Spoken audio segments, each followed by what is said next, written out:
자, 오늘 우리 수요 오후 공부 시간입니다. 12소 선지서를 공부하고 있어요. 아모스에 해당하죠. 호세아부터 시작해서 말라기까지 12권입니다. 12소의 연속 공부 많이 했어요. 이제 딱 3권 남았습니다. 호세아, 요엘, 아모스예요. 아모스 오늘 다 끝내지 못하고 다음 주까지 하겠습니다. 앞에 쭉 우리가 걸쳐왔습니다. 바로 지난주에는 오바댜 했죠? 이름이 참 특이하죠? 오바댜. 1장으로 되어 있습니다. 구약 성경 중에서 가장 짧은 성경 오바댜를 공부했습니다. 짧긴 하지만 거기에 선지자의 영성, 영혼, 삶의 이해 이런 것들이 잘 들어있습니다. 공부했고요. 오늘은 이제 아모스 들어가겠습니다. 다시 한번 복습하는 뜻으로 호세아서부터 말라기까지 한번 외워봅시다. 시작. 호세아, 요엘, 아모스, 오바댜, 요나, 미가, 나움, 하박국, 스바냐, 학개, 스가랴, 말라기 됐습니다. 아모스는 전문적인 선지자가 아니라, 신학교를 나온 사람이 아니라, 옛날에도 그 신학교 비슷한 건 있었어요. 뭐, 지금 같은, 제도권의 신학은 아니고, 예언자 전통이 있었단 말입니다. 예언자의 전통에 따라서 같이 모여서 공부도 하고, 스승 따라가는 거죠. 엘리야가 있다면 엘리사가 있다든지, 뭐, 이렇게 따라가서 그런 전통이 있었습니다. 그래서 그런 사람들은, 선지자 공부를 특별하게 하는 거죠. 그 안에서 어떤 공부를 했는지는 잘 모르겠습니다. 근데 아모스는 전혀 그렇지 않아요. 평신도 사역자라고 할 수 있습니다.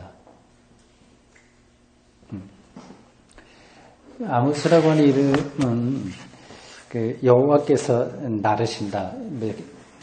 저쪽으로 옮긴다 그런 뜻이겠죠. 그런 뜻의 아마시아의 축약형이라고 어디 주석 이런 데 보면 나옵니다. 이 사람이 살던 시대가 오늘 1장 1절에 보면 나와요. 여러분들 보십시오. 성경 아모스 1장 1절 보십시오. 1절과 2절 우리 함께 읽겠습니다.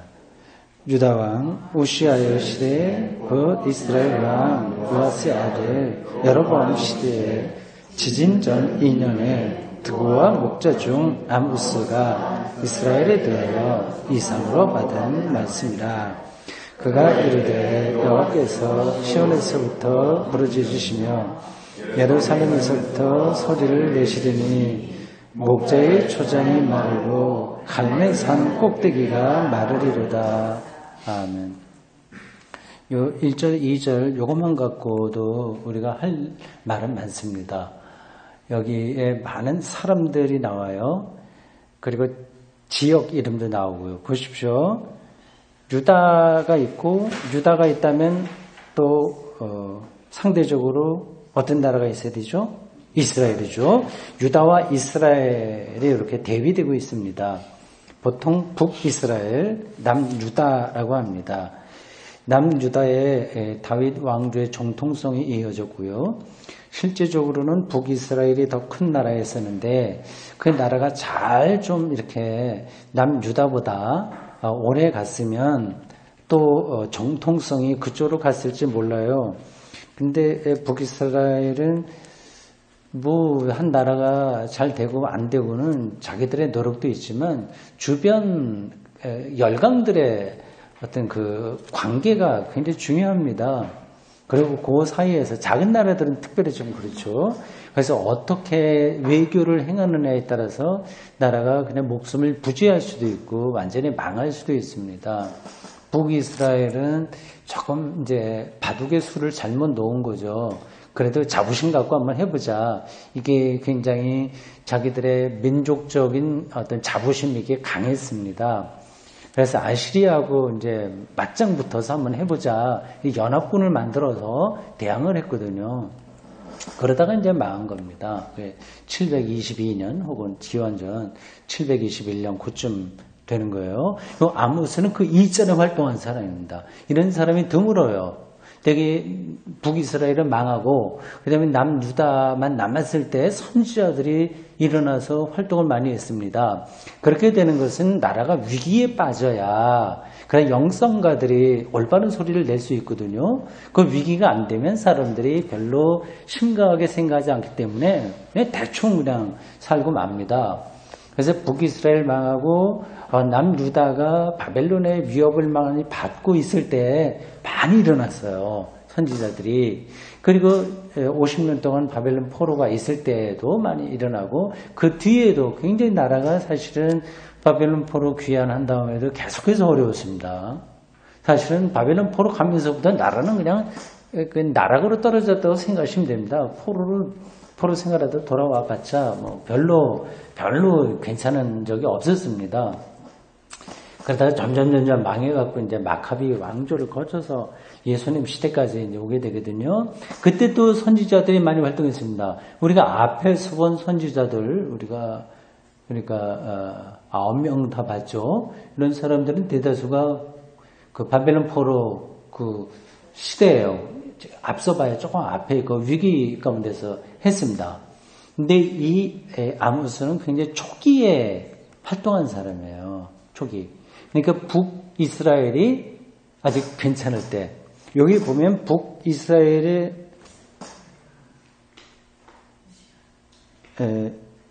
왕이 누구라고 그랬어요? 요아스가 아니라 요아스의 아들. 네, 여로보암입니다. 근데 여기 성경에는 정확하게 구분하지 않지만 이건 여로보암 2세예요. 2세. 1세는 북이스라엘의 시조입니다. 남과 북이 갈릴 때에 초대 북이스라엘 왕이 여로보암 1세예요. 그런 남쪽은 르호보암이었습니다. 르호보암이 바로 다윗의 왕조의 정통성을 가진 누구의 아들이에요? 다윗하고 솔로몬의 아들이죠. 네, 그렇게 되어 있습니다. 네, 르호보암입니다. 여로보암 2세, 여로보암 1세 때 여로보암 1세를 성경 기자들은 굉장히 나쁘게 얘기해요. 악한 왕의 표본으로 얘기합니다. 근데 보통 선지자들이나 성경 기자들이 왕들을 나쁘다고 할 때는 어떤 걸 기준으로 하는지는 아실 겁니다. 예, 우상 숭배, 뭐 하나님을 똑바로 섬기지 않고 그러고요. 그게 기본이에요. 그런데 이런 것도 좀 있는 걸 여러분들이 염두에 두시기 바랍니다. 이 구약도 사실은 역사를 쓴 거지. 역사를 기록한 거잖아요. 역사가가 쓴 거 아니겠습니까? 근데 역사 기록이 남는 거는 승자의 입장에서 기록한 게 남고, 그렇지 않은 거는 사실 이렇게 조금 뒤로 물러나서 없어지게 돼요. 그러니까 구약 성경은 다윗 왕조를 중심으로 해서 기록된 거기 때문에 북이스라엘은 아주 원천적으로 나빠야 돼요. 그러니까 여로보암이, 그리고 이제 예루살렘 중심으로 제사를 못 드리고, 그러다 보니 전략적으로 여로보암이 북쪽에다가 어떤 성지를 세운 거예요. 베델이라든지 뭐 몇 군데 있습니다.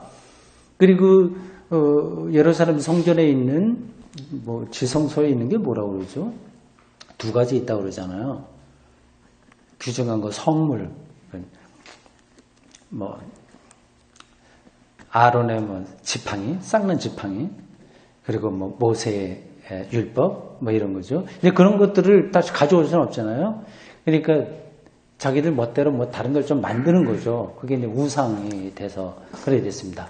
어쨌든 거기에 이제 우리는 이제 우리 기독교인들 뭐들은 이제 성경을 하나님의 말씀을 읽으니까 뭐 이들이 말하고 있는 대로 우리가 잘 따라서 그대로 읽으면 괜찮습니다. 그러나 조금 더 성경을 정확하게 이해하려면 객관적인 역사가의 입장에서도 좀 볼 줄 알아야 되는데, 그럼 이제 여기에 좀 각색된 거, 이런 것들이 눈에 보이게 되는 거죠. 그런 것들을 조금 정리하면서 정말 선지자들이 그 남북 분열과 주변의 열강들 안에서 그 하나님 신앙이 점점 밑으로 떨어질 때 어떻게 외로운 가운데서 하나님의 신탁을 받아서 하나님의 말씀을 받았다는 뜻이에요. 그래서 외롭게 말씀을 전했냐 하는 것을 우리가 깊숙하게 따라가야 됩니다. 이 여로보암은 근데 굉장히 뛰어난 왕이었습니다. 정치적으로는 뛰어났어요. 그래서 그때 굉장히 북쪽 나라가 강력했습니다. 초대왕 때. 뭐 이건 그렇게 강조하지 않아도 이제 이미 성경이 밑바닥에 깔고 있는 데서 알 수 있습니다. 북왕조는 12지파 중에서 10지파가 다 거기 가버렸거든요. 땅도 넓고 지파도 많고 뭐 그래서 강력한 나라였어요. 하여튼 뭐 그렇고 제가 다른 말이 길어지네요. 이 아모스를 오늘 좀 더 봐야 되는데 이 여로보암 2세 이때에도 북이스라엘이 굉장히 강력했습니다. 이제 우여곡절은 많이 있었어요. 여로보암이 그 북이스라엘이 남쪽도 마찬가지입니다만, 근데 이 여로보암 2세 아모스가 활동할 때의 이 북이스라엘은 마지막 부흥기였어요. 그 나라로 볼 때. 근데 그게 이제 아모스가 볼 때는 이제 문제가 많이 있었던 거죠. 그렇게 이제 예언을 합니다. 그러니까 이런 것들을 조금 우리하고 비교한다면 우리나라가 지금 21세기 돌아서면 잘 산다. 뭐 그리고 뭐 이렇게 떵떵거리고 뭐 그렇게 한다고 해서 이게 먼 훗날 우리 후배 기독교인들에게 우리 후손 기독교인들에게 뭐 우리 이 현재 역사를 어떻게 평가받을까 준엄한 평가가 있지 않을까 이런 생각을 합니다. 어쨌든 여로보암은 1세가 아니라 2세다. 그렇게 아시면 되겠어요.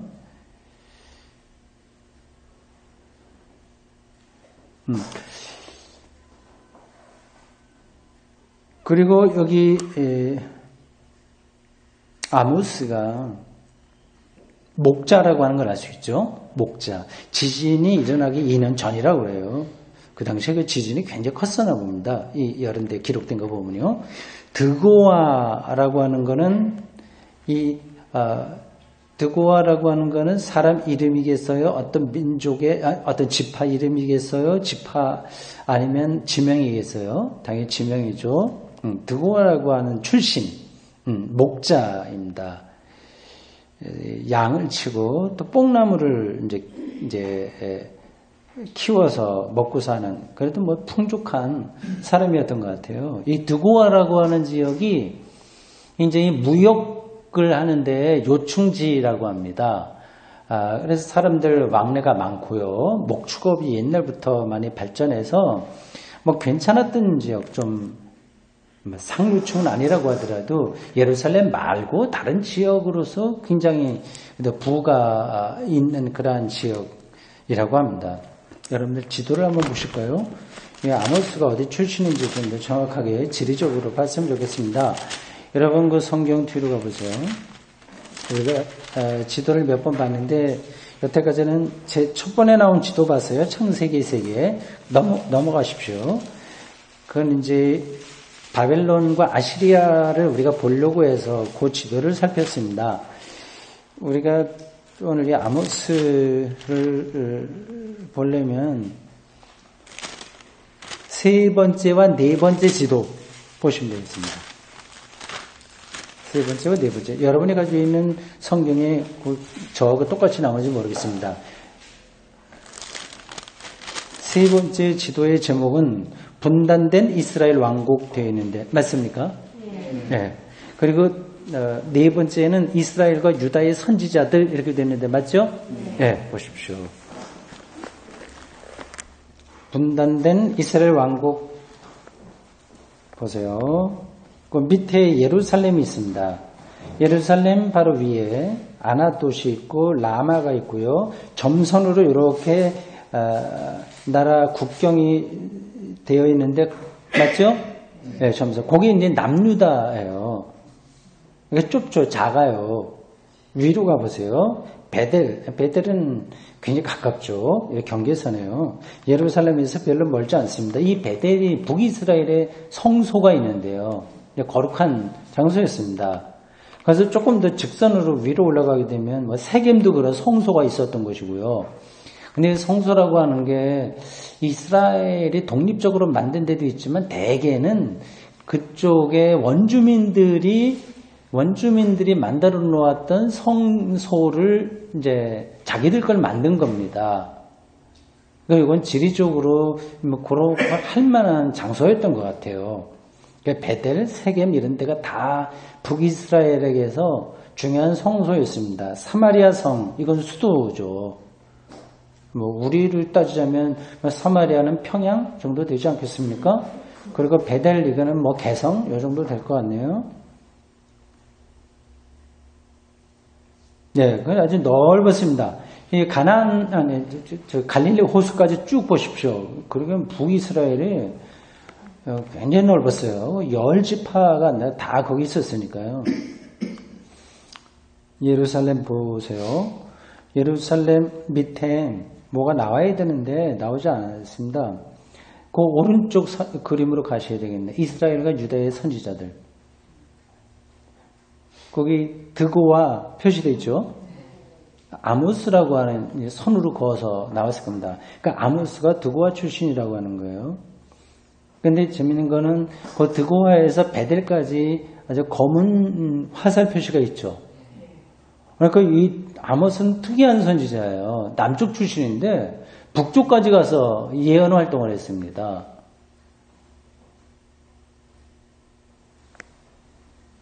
어떻게 되는 거예요? 그럼 문익환 목사님이 북한에 가서 뭐 한 거하고 비슷한가? 어쨌든지 남쪽 북쪽 왔다 이게 쉽지 않은데 말이죠. 잘못하면 배신자에 들을 수도 있는데 베델까지 가서 이렇게 하나님 말씀을 전하는 사람입니다. 예루살렘이 있고요. 예루살렘에서 조금 내려오면 거기 표시되지 않겠지만 베들레헴이 있어요. 바로 밑에. 거기서 조금 더 내려오면 드고아가 있습니다. 그러니까 그쪽 지역에서 사해 가는 그 길목이 있는데 그 사이에 있는 건데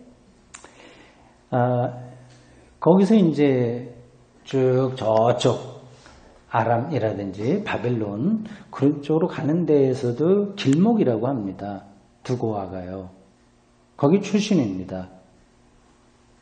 네, 다시 본문으로 돌아오십시오. 이 아모스가 그 두고아 목자 출신입니다. 지주라고도 할 수 있을까요? 뭐 하여튼 양도 많이 키우고 뽕나무 재배하고 살던 사람인데 평신도로서 선지자 전문적으로 훈련을 받지 않았는데 이 사람이 선지자 활동을 합니다. 조금 이따가 제가 나눠드린 문헌에서 읽을 때 나오겠습니다만은 이 아모스가 최초의 문서 선지자예요.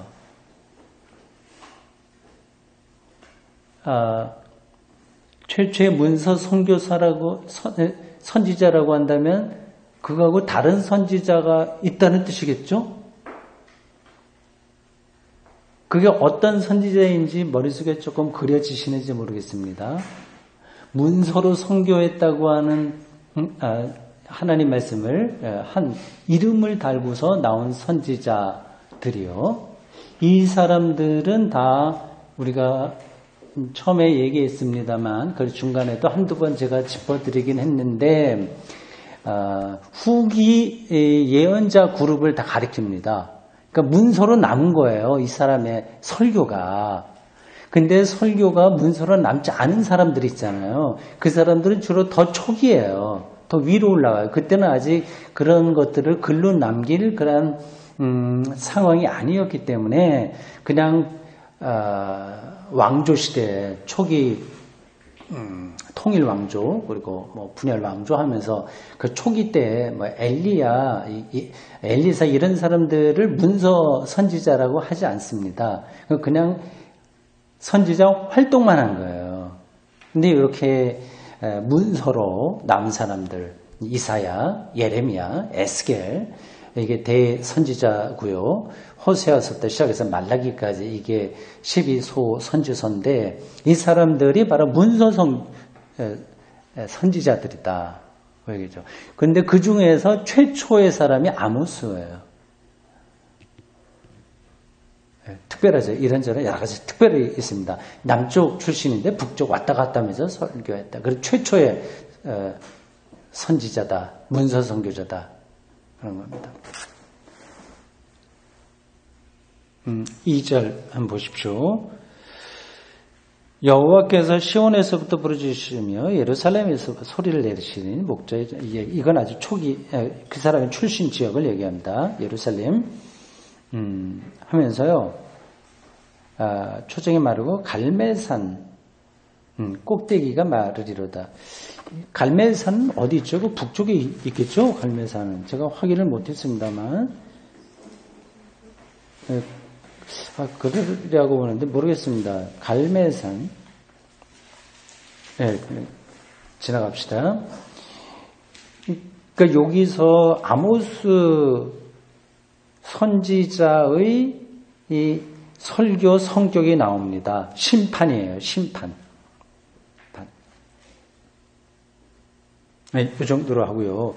이게 아모스가 9장까지 있거든요. 비교적 긴 겁니다. 이게 아주 완벽한 한 편의 그 선지서로 짜여져 있지는 않아요. 약간 어수선한 부분도 있습니다. 나중에 편집됐기 때문에 어쩔 수 없는 거예요. 각각 이거는 나중에 우리가 다음 주에 좀 보도록 하고 오늘은 전체 개론적인 것을 보도록 하겠습니다. 본문 중에서는 1장과 2장 제가 이따가 다시 한번 확인하도록 하겠습니다. 여러분께 나눠드린 그 문건을 보십시오. 국제성서 주석의 12 소위 예언서 거기 안에 있는 아모스에 해당하는 걸 제가 복사했습니다.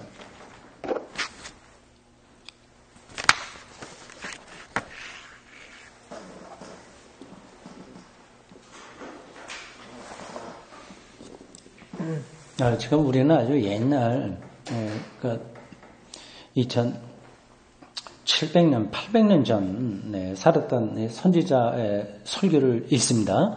아주 까마득해서 자칫하면 실감이 안 날 수 있는데, 사실은 우리가 지금 사는 거하고 똑같았어요. 사람 사는 거 틀린 거 없습니다. 옛날엔 지금도 우리가 뭐 러시아, 중국, 일본, 뭐 미국 이 사이에서 복잡하지 않습니까? 뭐 사드 문제도 있고 뭐 개성공단 문제도 있고 정권도 바뀌고 굉장히 이런 것들이 복잡하게 돌아가고 있고요. 그리고 개개인이 먹고 살아야 되고 또 억울한 일도 있고 또 빈부격차도 심해지고 이 당시도 그랬어요. 이제 나중에 본문 읽어보면 나올 겁니다. 뭐 바산의 암소들아 하면서 아주 부유층을 향해서 이 아모스가 날카롭게 비판합니다. 똑같았어요 사는 게.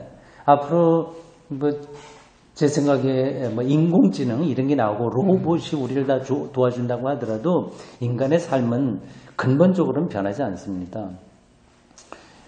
이 아모스 시대의 이야기를 그냥 오늘 우리들의 시대의 이야기가 똑같다 생각하고 보시기 바랍니다.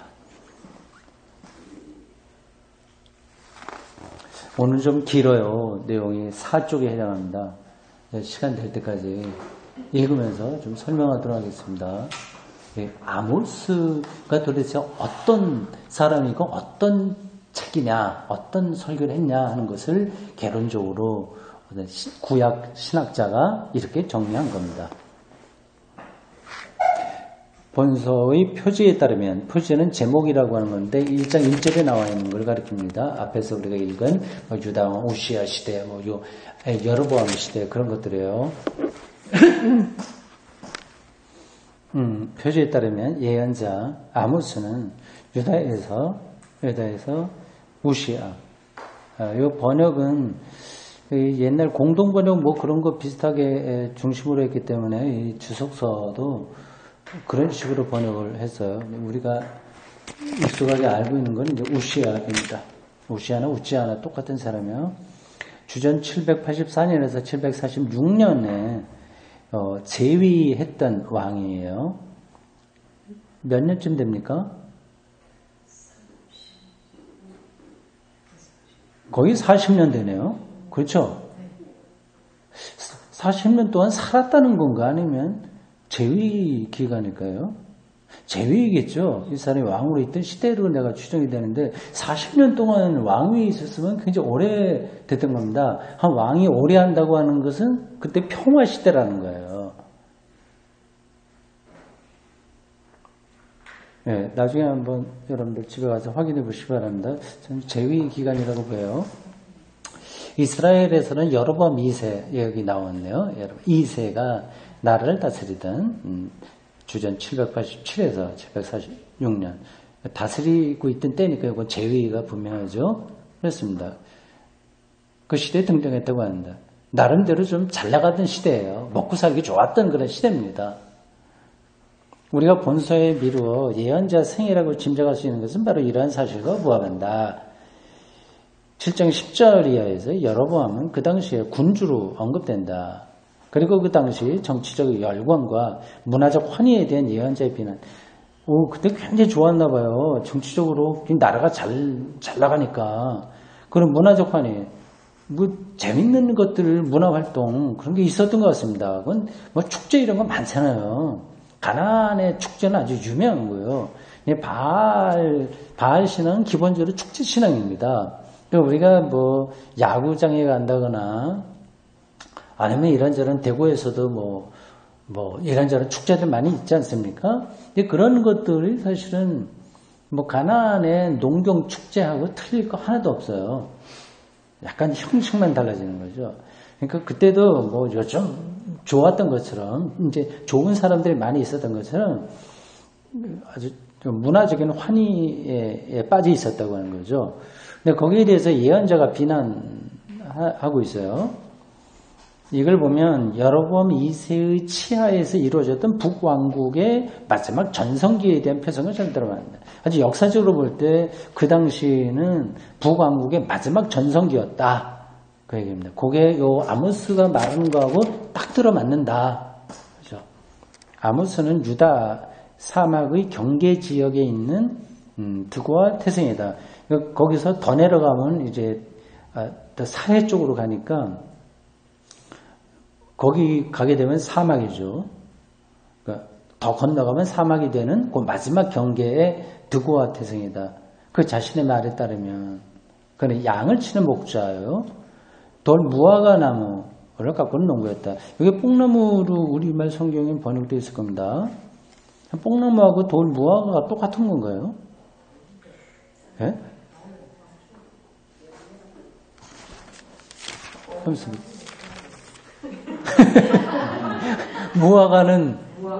무화과가 열리고 꽃 없이.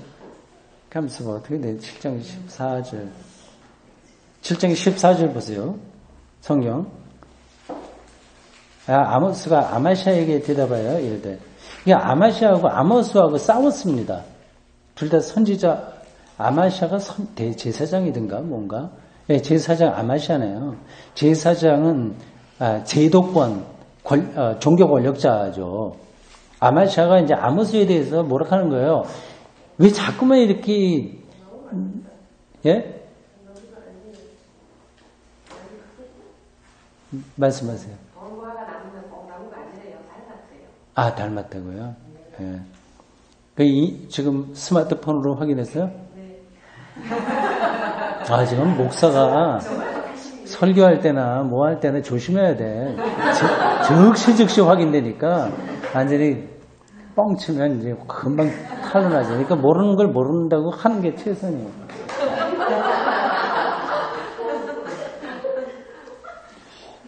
아마시아하고 아모스하고 다퉜어요. 그러니까 이 아마시아 제사장은 이렇게 사기 좋은데 왜 자꾸만 부정적인 얘기해.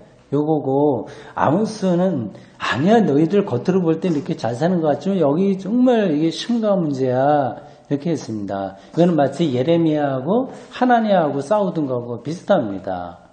시대는 똑같은데 바라보는 시각이 달라요. 그러니까 누가 하나님의 뜻을 정확하게 전달하냐를 그 당시 사람들은 분간할 수가 없는 거예요. 역사가 지난 다음에나 판단이 되는 거죠. 여기 7장 14절을 보니까 이렇게 됐네요. 아모스가 아마시아에게 대답해 이르되 나는 선지자가 아니며 선지자의 아들도 아니다. 나는 다만 목차요. 뽕나무를 지배하는 자다. 15절 양떼를 따를 때에 여호와께서 나를 데려다가 여호와께서 내게 이르시기를 가서 내 백성 이스라엘에게 예언하라 하셨나니. 그렇게 나오네. 뽕나무인데 여기는 돌감람나 돌무화과로 번역했습니다. 중요하지 않으니까 넘어가죠. 만일 우리가 그의 환상들에 관한 말들을 그렇게 이해할 수 있다면 선지자, 예언자로 부름받기 이전에 그는 고향에서 각기 다른 형태를 띠고 나타난 하나님과 여러 차례 인간적인 만남을 가졌고 이 만남은 그가 하나님의 말씀을 고지하는 데서 고지는 이제 전달한다는 뜻입니다. 결정적인 의미를 지녔을 것이다. 사실 뭐 예수님도 평신도 랍비라고 하세요. 랍비 학교에서 정식으로 교육받지는 않으셨죠. 우리가 알고 있는 바로는 이분은 나사렛에서 목수 활동을 하셨던 분이고 그 드고아에서 뽕나무 키우던 이 아모스하고 어떤 면에서는 조금 배경이 비슷하다고 할 수 있습니다. 일단 시골이고 육신활동을 했고 정식 종교 전문가로서 교육을 받지는 않은 그런 분들이다. 그렇게 볼 수 있습니다. 그는 자기가 소명 받은 것에 대해서 7장 14, 15절에서 야훼가 그를 양떼 뒤에서 데려가서 그에게 예언자로서 이스라엘을 심판하라는 거죠. 고사라는 명령을 주었다고 보고한다. 이게 이제 자칫하면 이렇게 되면 사이비가 되는 거거든요. 자기도 하나님의 계시를 받았다. 이게 참 쉽지 않습니다. 분간하기가. 이게 정말 하나님의 여기 아모스의 고백처럼 어제 양을 치고 있는데 양을 따라가다가 하나님이 뭐 말씀을 전하라고 하는 영감을 받은 거 아니겠어요? 근데 아무 준비도 하지 않고 있다가 받는 건 아닙니다. 상당한 그 영적인 고민이 있었을 거예요. 예언자 학교에 가서 공부를 하지 않았을지라도 그가 국제 정세에 대해서 아마 꿰뚫어 봤을 것이고 이스라엘의 그 역사 그리고 뭐 엘리야나 뭐 이런 선지자들의 활동들 뭐 그런 것도 다 뚫어보았을 겁니다. 하나님의 그 말씀 이런 것들은 준비하지 않은 사람들에게 오는 게 아니에요. 근데 보통은 준비하지 않는데 온 것처럼 표현을 합니다. 난 전혀 준비하지 않고 있었는데 하나님이 뜻을 정확하게 알려주셨다. 뭐 이렇게 여러 가지 상황에서요. 그래도 그는 나름대로 준비가 그 안에 있었던 거예요. 자기도 모르는 사이에 그런 게 있었기 때문에 하나님의 어떤 때를 뚫어볼 수 있었고 그때 자기가 소명을 받아서 나서는 거죠. 이 드고아가 그랬습니다. 드고아 출신인 이 아마스가 그런 거죠. 주전 760년경 그는 먼저 북왕국의 수도인 사마리아에서 활동했던 것 같으며 남쪽 출신인데 먼저 북쪽에서 했군요. 그 후에 북왕국의 성소가 있는 베델로 옮겨갔을 것이다. 참 그 당시를 다시 복원할 수 있다면 드라마틱할 것 같아요. 이 아모스라고 하는 사람을 주인공으로 한 어떤 영화 같은 거 없을까요? 있나? 오늘 제가 집에 가서 유튜브 한번 찾아봐야 되겠네. 하면 굉장히 이 사람에게는 말할 거리가 많이 있어 보여요. 왜 남쪽 예루살렘보다 더 남쪽 저 사막 경계선 드고아의 출신 양을 키우고 뽕나무 키우다가 소명받아서 왜 북쪽 사마리아 수도 가서 했을까? 그 당시는 북이스라엘이 가장 잘 나가던 그 시대였었는데 뭐 그런 등등 그런 것들은 성경이 다 소상하게 말하지는 않아요. 근데 이유는 있을 거거든요. 베델에서 그는 수학절 절기를 기념하라고 모인 큰 무리의 사람 앞에서 계속 활동을 한다. 이게 뭐 농경 축제죠. 그건 가나안 땅에서는 대대로 내려왔던 겁니다. 그 이스라엘이 가나안 땅을 정복했지만 그게 뭐 일치의 가나안 전통을 다 포기하고 이스라엘만의 종교와 그 문화를 거기다가 심먹겠어요? 그렇지 못했겠어요. 그렇지 못했습니다. 그건 되지가 않는 거예요. 가나안 민족들이 그 안에 계속 살았어요. 더불어서 사는 겁니다. 그들이 먼저 살고 있었으니까 나중에 들어간 사람들은 그들의 도움을 받아야 되고요. 서로 이제 뭐 옥신각신 그런 일들도 많이 있었고요. 여러분들 구약 성경에서 계속해서 들은 이야기지만 예언자들 그리고 예언자 이전 문서 선지자 이전의 사람들도 우상 섬기지 마라, 가나안 사람들하고 뭐 결혼하지 마라, 뭐 이런 것까지 이렇게 막 얘기하는 거 보면 이스라엘이 가나안에서 많은 영향을 받았던 게 분명합니다. 축제 그 중에 하나가 축제예요. 그것에서 그런 왕궁의 대사제에 의해 왕과 왕국에 대해 반란을 일으킨 자로 고발당해 땅에서 추방되었다. 그렇군요.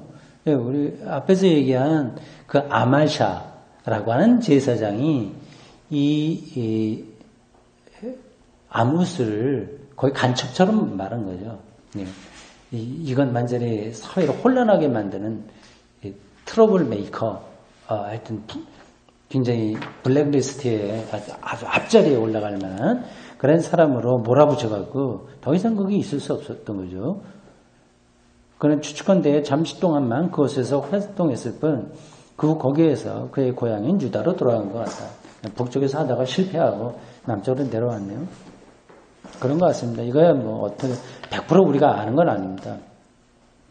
아모스는 소위 문서 선교 예언자라고 하는 사람들 가운데 최초 인물이다. 그렇지만 구약 성서 시대에 예언자 제도를 단적으로 증명해주는 이 최초의 자료들은 예언자 제도의 가장 기본적인 특징들을 믿을 만한 형태로 제시해준다.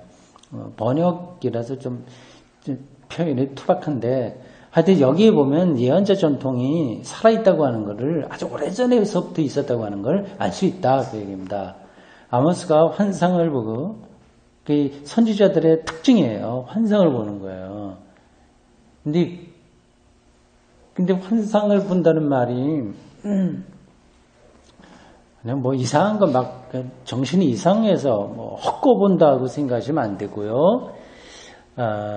시인들이 어떤 세계를 보잖아요. 그런 것처럼 본다고 여러분들이 생각하셔야 됩니다. 시인들은 숨어 있는 것을 뚫어볼 수 있는 어떤 그 해안이 있는 사람들이거든요. 그러니까 유대에서 영적인 시인들이 바로 선지자들이죠. 이제 그걸 이제 환상을 보았다 이 얘기입니다. 요한계시록에도 환상이 많이 나오는데 그런 것도 그런 겁니다. 그러니까 역사와 뭐 현재 삶과 이런 것 싸그리 무시하고 정말 이상을 본다 그렇게 생각하시면 안 됩니다. 그 환상의 내용이 다 역사와 현 시대에서 나온 것들이에요. 근데 요거 이제 너무 착각을 해서 아주 희한한 것으로만 자꾸만 그 환상을 보려고 비현실적인 것으로만 보려고 하면 성서의 중심을 놓칠 수 있습니다. 그래서 우리 12 소위원서 이거 마치면 다시 신학으로 돌아갈까 하는데 그 신학에서 요한계시록을 한번 해볼까. 하여튼 그냥 조금 생각을 해봤어요. 근데 조금 지루하긴 하거든요. 그래도 하도 여기서 이제 이단들도 이거 그냥 늘 하는 이야기고 지금도 오해되는 부분도 많고 그래서 그냥 우리가 한 번씩 쭉 읽어간다는 생각으로 요한계시록을 공부할까 생각합니다. 여러분들이 동의하면 제가 이렇게 하겠습니다. 조금 더 생각해 보세요.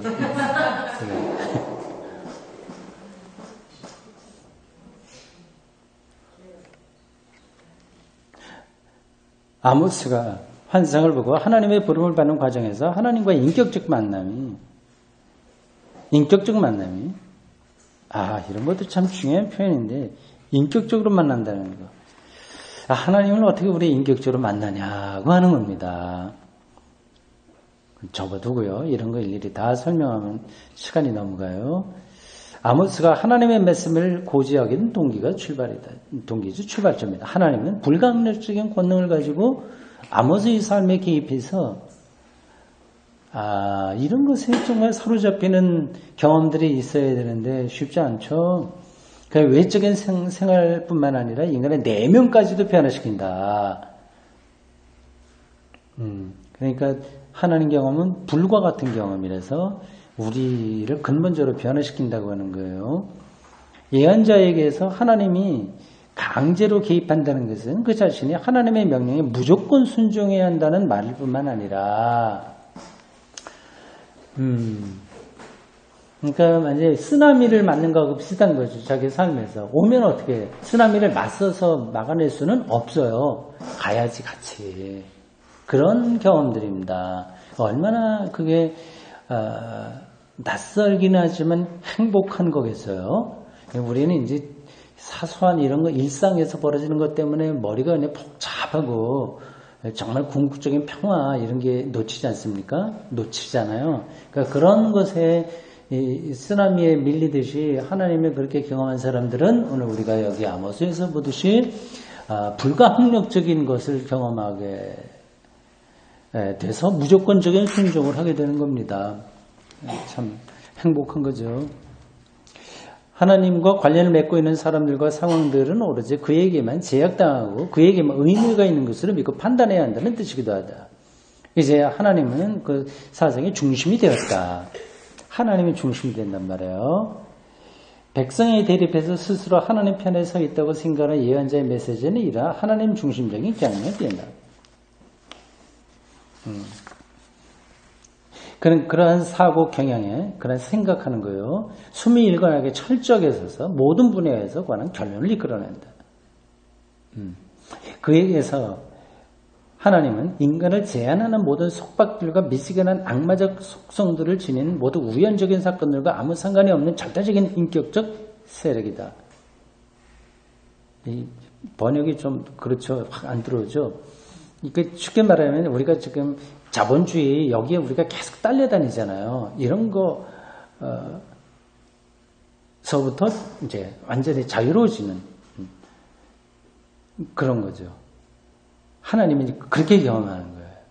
그러니까 좀 놀라운 거죠. 사실은요.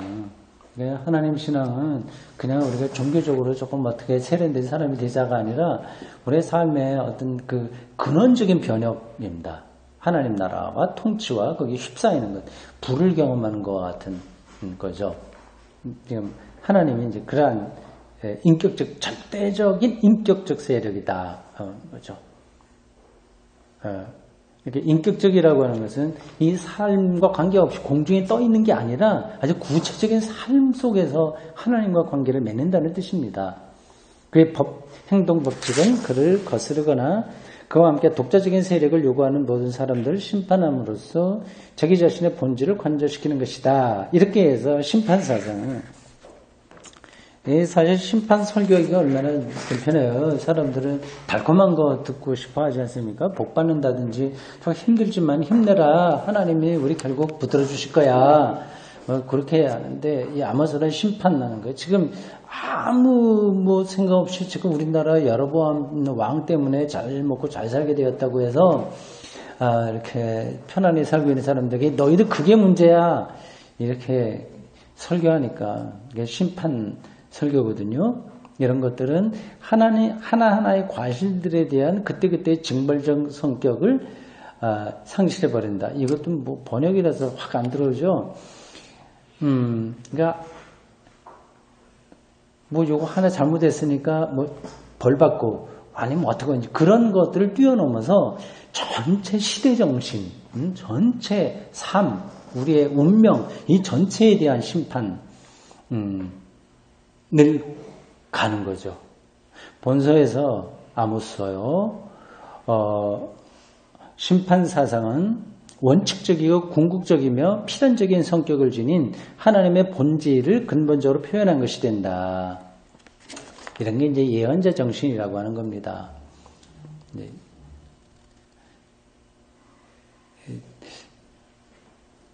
실질적으로 기독교인들이 성경 읽으면서 잘 느끼지 못합니다. 그냥 좀 잘 살고 자식 잘 되고 뭐 이러면 하나님 축복받았다는 생각하는데 결국 모든 것이 허무에 떨어지게 될 겁니다. 결국 그런 것들은 이제 하나님의 심판에 가지고 있는 아주 근원적인 힘이에요. 심판은 하나님에게 반항하는 모든 사람들을 남김없이 섬멸하는 것이다. 하나님의 심판의 조종자라고 하는 사실을 감안해서 볼 때 아모스가 그 내용을 백성들이 알고 있다고 전제한 도덕적이고 합법적인 요구들도 절대적인 효력을 지닌다. 그러니까 그러한 심판의 거대한 힘 앞에서 실질적인 도덕적인 문제까지도 거기에 다 있기 때문에 힘이 있다고 하는 거죠. 그리고 예언자가 제의를 비난할 때 제사지 되는 거요. 종교 행위요. 우리 식으로 하면 예배 이런 것들이요. 그런 비난할 때 그의 제의적 경건성에 관한 말들에도 절대적이고 독점적인 위력을 지닌 하나님의 무조건적인 책임과 하나님의 직접적인 개입이 언급되지 않는다. 이게 어떤 뜻인지는 지금 제가 모르겠습니다. 이게 어떤 뜻이 있는데 넘어가겠어요. 아모스는 선택신앙이 그러니까 하나하나를 지금 설명하는 학자가 그 예언자적 성격 아모스에게 나타나는 게 뭐냐를 이제 토막토막 설명하고 있는 중이에요. 아모스는 선택신앙이 약간 심판이라고 했다가 그 다음에 제사행위에 대하고 지금은 선택신앙에 대해서 얘기합니다. 이방 민족들보다 특히 우월하다는 근거로 이용되거나 하나님을 거역하는 주장을 관철시키는 곳에서 그의 하나님 이해에 따라 선택신앙에 대해서도 싸운다. 그러니까 우리가 하나님의 선민이야 하면서 정말 엉뚱하게 이게 하나님의 뜻에 어긋나는 것에 대해서도 이 아모스가 너희들 그 선택받은 거 아니야 이제 이렇게 말한다는 거죠. 그에게서 선택은 뭐냐? 이스라엘에 대한 하나님의 의무가 아니라 요구하고 책임물을 하나님의 권리와 결합되어 있는 하나님의 자유로운 행동이다. 어렵죠? 이런 표현이에요.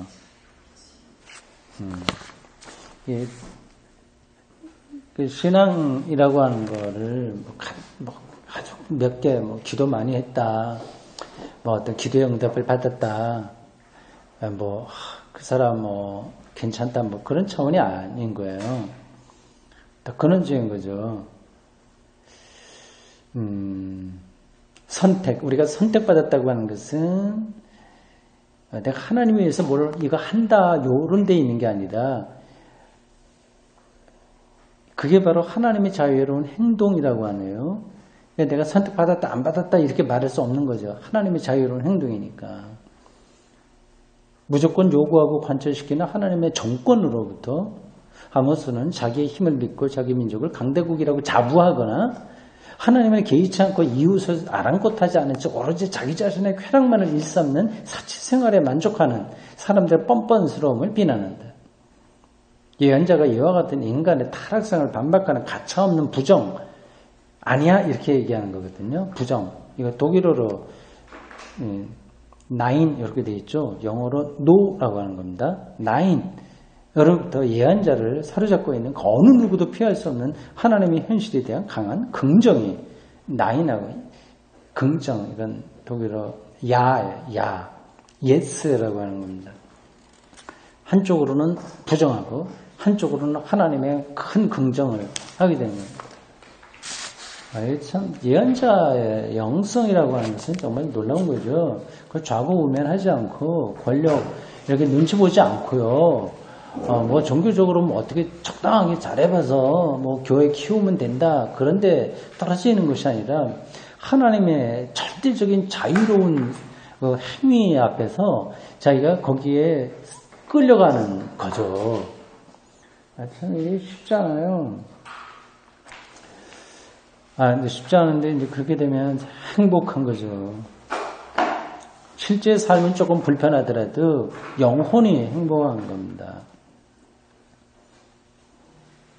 그 다음 현재 형태 아모스서는 예언자 자신이 쓴 것이 아니다. 그의 사건에 관한 원래의 기록만이 아모스 자신이 쓴 것 같다. 그렇게 조금 부분적으로 분석을 하고 있습니다. 이 원래 기록은 나를 주어로 하는 보도 형식을 취하고 있고 수사적인 문자로 짜여졌기 때문에 수사적이다. 이렇게 조금 문학적으로 이렇게 아름답게 만든다고 하는 거예요. 그렇기 때문에 같은 종류의 것으로 파악된다. 그런 끼리끼리 비슷한 문장들이 있어요. 나는 뭐 어떻게 하나님으로부터 받아서 말씀을 받아서 어떻게 한다고 하는 비슷한 유형의 문장들이 있는데 그게 바로 아모스 자신이 기록한 거다. 이 기록의 옛 문맥에는 지금 낯선 사람의 보고로 이루어진 어떤 다른 사람의 보고로 이루어진 단락, 즉 7장 10에서 17절에 의해서 그게 또 좀 흐트러졌다. 그러니까 아주 고대 문헌이니까 이게 아주 처음부터 끝까지 논리적으로 딱 짜여진 글은 못 돼요. 그러니까 어쩔 수 없는 당연한 거죠. 이 단락은 베델에서 행한 예언자의 활동의 종말에 대해서 보고하고 있는데 아마도 이전에는 이 단락이 아모스의 결말이었을 것이다. 여기까지만 돼 있었을 텐데 나중에 다른 게 첨부된 거죠. 이 이야기는 다른 사람이 작성한 것이긴 하지만 상황을 정확히 아는 사람에 의해서 측근에 의해서 기록된 것이므로 우리는 이 이야기의 저자를 아모스의 측근으로 볼 수 있다. 그러니까 아모스가 직접 쓴 것도 있고 아모스의 측근이 쓴 것도 있고 그리고 아모스가 여기저기서 했던 이야기가 구전되다가 그걸 어떤 사람이 편집자가 모아서 다시 거기에 보충한 것도 있고 여러 가지 종류의 글들이 합성 편집되었다고 하는 뜻입니다. 나머지는 예언자의 신탁들을 신탁이요. 하나님의 말씀을 받아서 선포하는 행위를 신탁이라고 합니다. 이건 좀 특별한 용어예요. 이 신탁들은 아모스가 직접 기록한 것이라고 볼 수 없고 5장과 6장에 나오는 신탁들은 질서가 없이 조금 혼란스럽다. 따라서 문학적으로 봐서 우리는 아모스서를 두 분류로 나눌 수 있다. 1. 내가 어떻다고 하는 뜻으로 하나의 문체로 든 이야기. 본래 7장 10절에서 17절에서 끝난 신탁들의 모음인 1에서 16장의 것이다. 됐습니다. 거기는 좀 복잡해요. 마지막 패러그래프로 넘어가십시오. 본래 따로 존재했던 이 두 문서들이 여러 차례의 확대 과정을 거친 후 포로기 이후에 그러니까 아모스가 활동하는 것보다 훨씬 후대죠. 거의 뭐 200년 후 200년 아니라고 하더라도 180년 200년 정도 후에 하나로 통합된 것 같다. 당연하죠. 이 백성이 추방되었음을 전제하는 구원에 대한 예언이 덧붙여진 결과로 이 책의 끄트머리인 7장 10에서 17절이 현재 위치로 옮겨졌다. 이 의식대, 그러니까 제사 드리는 거룩한 의식대에 낭독되던 단락의 끄트머리인 것으로 여겨지는 송가, 찬송이에요. 송가2의 첨가구들은 후대 예배에서 아모스 책에 사용되었다는 증거로 평가될 수 있으며 그러니까 아모스서가 선지자의 설교로서만 아니라 그들이 제사를 드릴 때에 성가대나 회중들의 송가로도 사용되었다는 거죠. 이 시대 사람들도 하나님의 심판에 굴복하였으며 아모스의 말을 살아계신 하나님의 말씀으로 시인하고 보존했음을 보여준다. 자, 개론에 대한 이야기가 됐습니다. 우리 지금 이렇게 어떤 학자가 설명한 것으로 이 아모스가 어떻게 기록됐고 어떻게 구성되는지를 살펴봤어요. 이렇게 글자로만 남아있지만 아모스 시대에 얼마나 많은 일이 있었을지, 아모스가 베델에서 설교하다가 쫓겨난 사건 하면 자기가 눈에 볼 때는 정말 이거는 우리가 부강하고 잘 되는 것 같지만 이건 하나님의 뜻에 어긋나서 하나님의 선택을 오히려 폄훼하고 왜곡시키는 이 역사 속에서 이 선지자가 얼마나 괴로워했을지 그걸 우리가 좀 상상하면서 아모스를 읽어야 됩니다. 이 아모스만이 아니라 다른 선지자들도 마찬가지인데 아주 치열했던 거예요. 그냥 가만히 앉아서 막 명상이 떠올라서 아름다운 말을 쓴 게 아니라 이건 중냐 사냐의 문제 차원에서 고민했던 사람들의 절규라고 할 수 있습니다. 그러니 그게 하나님의 말씀으로 살아남는 거지, 그렇지 않다고 한다면 어떻게 사람들에게 감동이 되겠어요.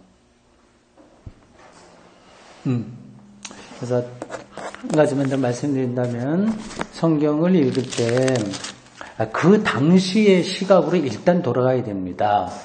지금은 너무 사람들이, 신자들이 이게 상투적으로 성경을 읽어서 너무 은혜 받으려고 그래. 이거 어떤 은혜인가? 그래서 그런 쪽으로만 가기 때문에 결국 그 말씀에 대한 관심이 떨어져 버리는 거예요. 제가 다른 때도 얘기했습니다만은 큐티 있잖아요. 큐티가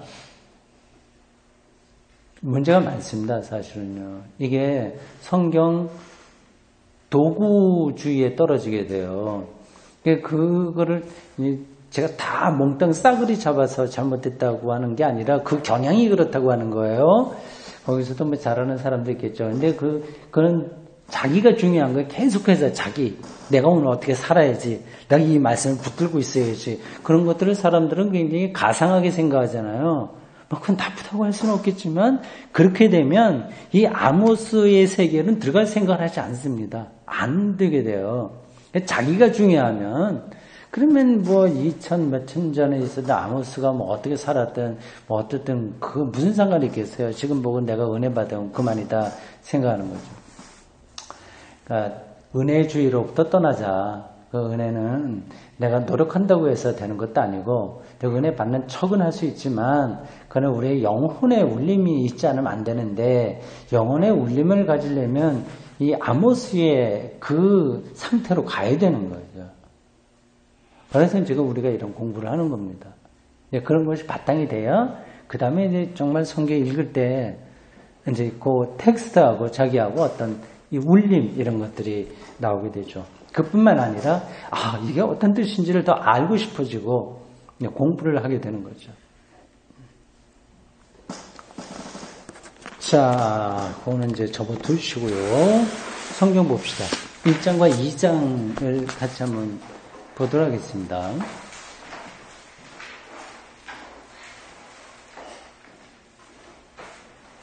아모스 1장 1절과 2절은 우리가 앞에서 읽었습니다.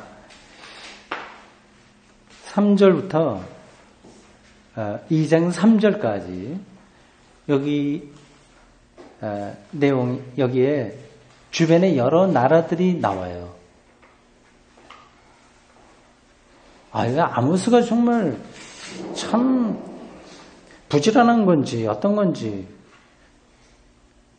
이스라엘과 유다만 한 게 아니라 주변에 다른 나라를 다 짚네요. 오지랖이 넓다고 그런가.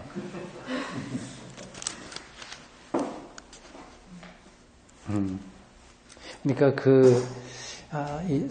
아모스는 자기 민족에 한정되지 않고 하나님의 세계의 주로 인식을 하면서, 그리고 이스라엘과 유다의 선민 사상에 떨어지지 않고 주변을 다 아우러내는 그러한 거시적인 시각을 갖고 하나님의 말씀을 전한 인물이다 이렇게 보면 되겠습니다. 참 뛰어난 그런 선지자네요.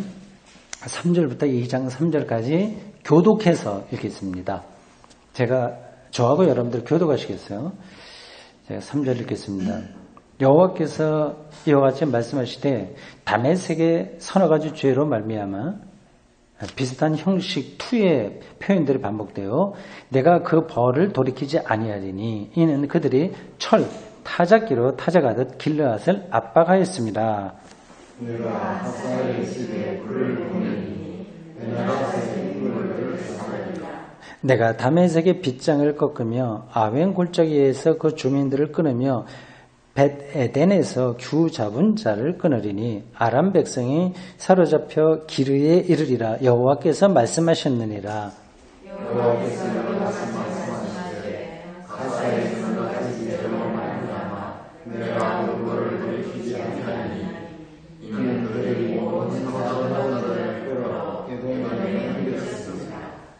에돔이 또 나오는군요. 우리가 앞에서 봐도 오바댜의 에돔 이야기 많이 나왔거든요. 네, 다른 데도 나오는데 여기도 다시 한번 나오고 있습니다. 내가 가사 성에 불을 보내리니 그 궁궐들을 사르리라.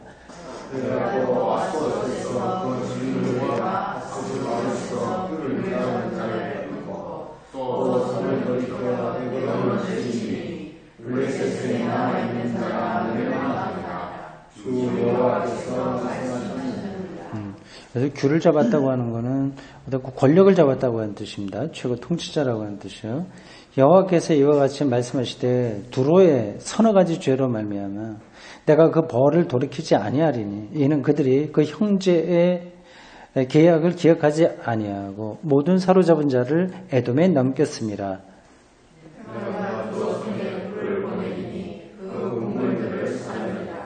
여호와께서 이와 같이 말씀하시되 에돔의 서너 가지 죄로 말미암아 내가 그 벌을 돌이키지 아니하리니 이는 그가 칼로 그의 형제를 쫓아가며 긍휼을 버리며 항상 맹렬히 화를 내며 분을 끝없이 품었습니다. 내가 대만의 물을 보내니 보스라의 궁궐들을 사르리라. 어려운 우리가 낯선 단어들 뭐 지역 많이 나오네요. 보스라 뭐 이거 참 낯설죠. 여호와께서 이와 같이 말씀하시되 암몬 자손의 서너 가지 죄로 말미암아 내가 그 벌을 돌이키지 아니하리니 이는 그들이 자기 지경을 넓히고자 하여 길르앗의 아이 벤 여인의 배를 갈랐음이니라. 내가 가슴의 불로와 궁궐을 사르되 전쟁의 날에 의심과 회오리 가는 날에 폭풍으로 되셨으리라. 그들의 왕은 그 지도자들과 함께 사로잡혀 가리라. 여호와께서 말씀하셨느니라. 여호와께서 이와 같이 말씀하시되 모압의 서너 가지 죄로 말미암아 내가 그 벌을 돌이키지 아니하리니 이는 그가 에돔 왕의 혀를 불살라 저를 만들었습니다. 내가 모압에 불을 보내리니 그리옷 궁궐들을 사르리라. 모압이 요란함과 외침과 나팔 소리 중에서 죽을 것이라. 내가 그 중에서 장난을 벌하며 지도자들을 그와 함께 죽이리라. 여호와께서 말씀하십니다. 아멘. 예, 굉장히 과격한 표현들이 많이 나옵니다. 재판장을 멸하고 뭐 지도자 죽이고 해요. 그러면서 여호와의 말씀이시니라 이렇게 했습니다. 누구를 없애고 죽이고 하는 거하고 여호와의 말씀이 사실은 조금 어울리지 않죠. 하나님은 살리시는 분이고 생명을 창조하신 분인데 여호와께서 이렇게 사람들을 죽이고 살리고 죽이고 또 멸하고 한다고 하는 게 이제 선지자의 시각이에요. 근데 이렇게 한다고 해서 이 재판장과 지도자들이 다 죽은 건 아닙니다. 설교자 혹은 신학자, 영성가의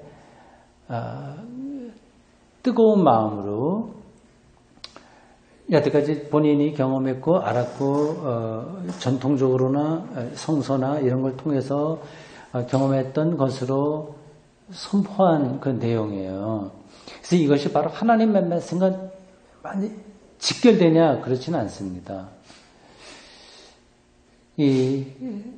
그러니까 이 선지자들, 지금 설교자들까지 다 포함해서 양심껏 일단 설교한다고 한 거를 전제해 놓고 본다 하더라도 그 모든 것들은 나중에 심판을 받아야 됩니다. 심판받는다고 하는 것은 나쁘다는 뜻이 아니라 옳은지 그른지가 검증되어야 된다고 하는 뜻이에요. 예, 그 당시 이제 아모스가 볼 때는 주변에 있었던 여러 나라들 한의 행태가 하나님의 심판, 멸하심, 죽이심을 면할 수 없다. 이렇게 본 거죠.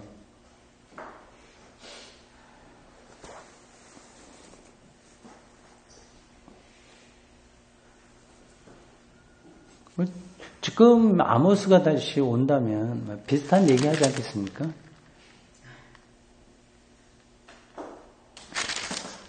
자, 그 다음에 2장 4절부터 16절까지 오늘 거기까지만 보겠습니다. 이것도 교독해서 읽겠습니다.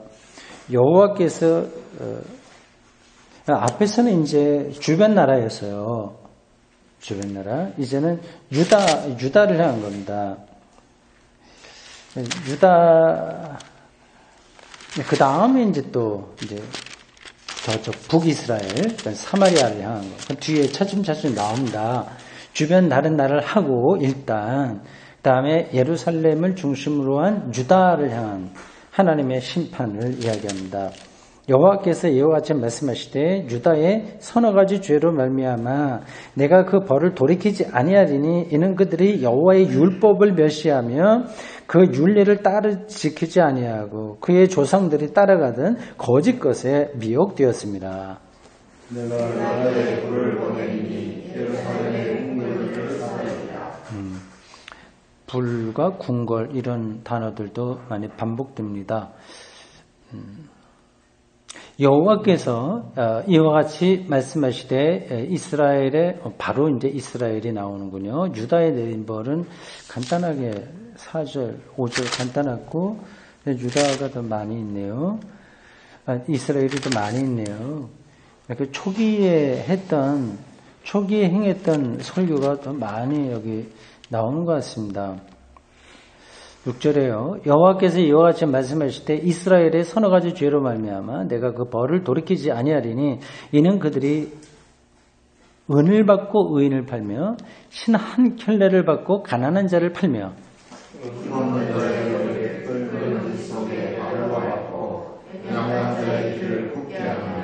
아버지와 아들이 한젊은 내게 당해서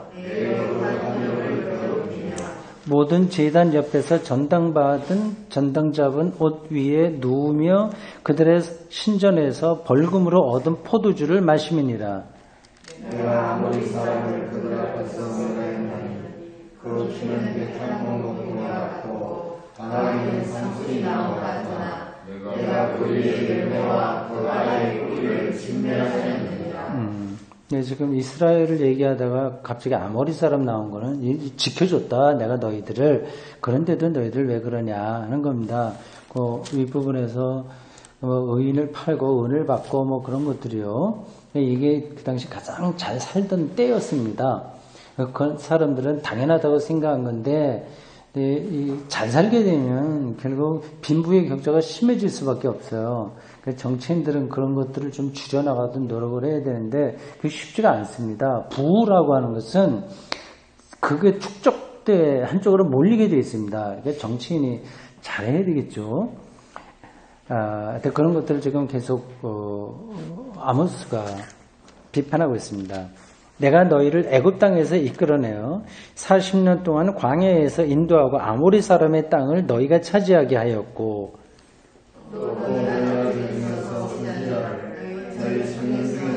나신을 제가 죄송합니다. 그러나 너희가 나실 사람으로 포도주를 마시게 하며 또 선지자에게 명령하여 예언하지 말라 하였느니라.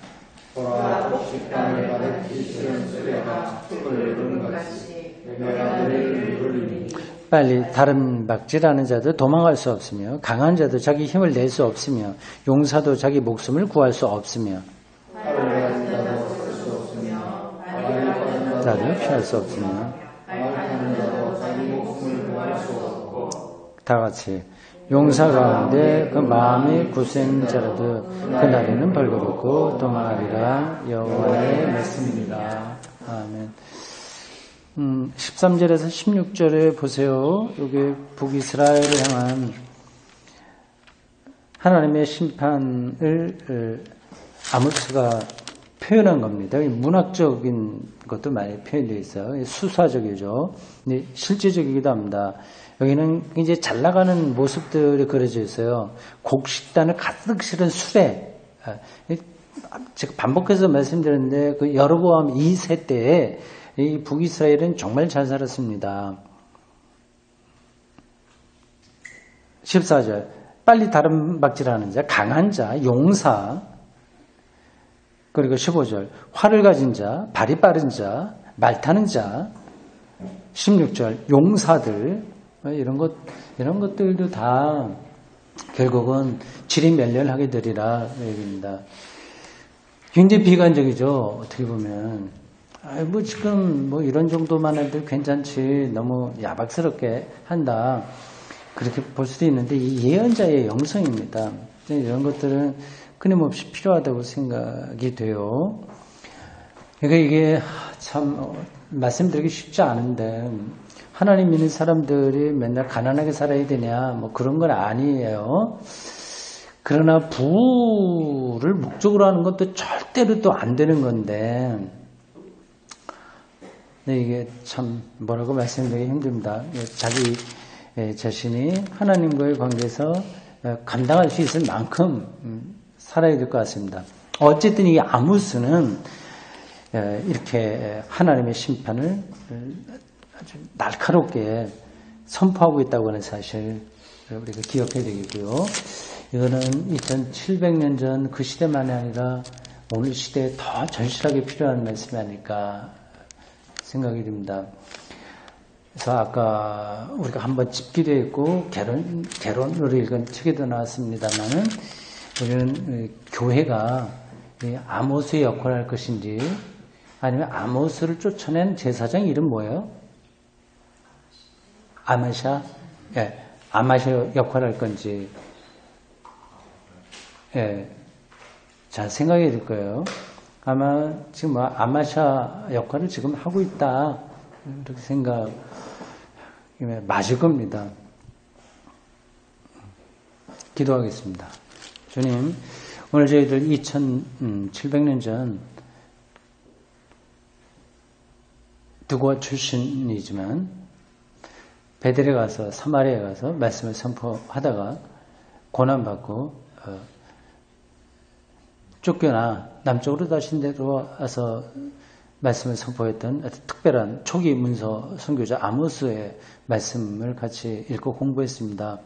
우리가 이렇게 공부하는 것은 성경에 대한 지식을 많이 얻고자 하는 것이 아니라 이 말씀을 통해서